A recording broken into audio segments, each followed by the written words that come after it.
একটা করে পোস্ট আপনাদের পত্রিকা টেলিভিশন থেকে যায় না কেন? আজকে যদি সাগররুনি হত্যার বিচার হইতো, আজকে তুহিন ভাই হত্যা হইতো না। আজকে তুহিন ভাইয়ের জায়গায় আপনি যে থাকবেন না পরবর্তী দিন, এটা কি আপনি সিওরিটি দিতে পারেন? আপনাকে কি করতে হবে? আইদার শাড়ি চুরি পরে আপনাকে সাংবাদিকতা করতে হবে, এটা গত 16 বছর ওই যে আওয়ামী লীগ সরকারের আমলে করতে হয়েছে। সামনে না হয় সাহসিকতা নিয়ে সামনে এগিয়ে যেতে হবে। কিন্তু আমরা আর একজনকেও তুহিন ভাই হইতে দিতে চাই না।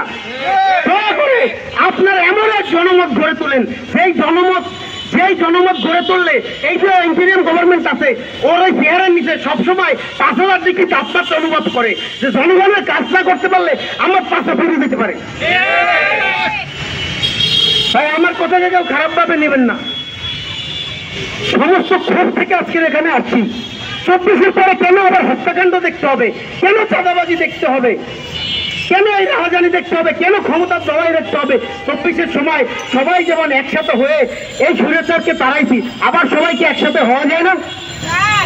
আমরা কেন স্বার্থপর? আমরা কেন নিজের স্বার্থকে দেশের স্বার্থের আগে দেখি? কয়জনে কতটা রাজনীতিবিদ ঢুকে দিয়ে বলতে পারবে যে তারা দেশপ্রেমিক, দেশের জন্য কাজ করে? সবাইকে কোরআন নিয়ে শপথ নিতে নেওয়া উচিত।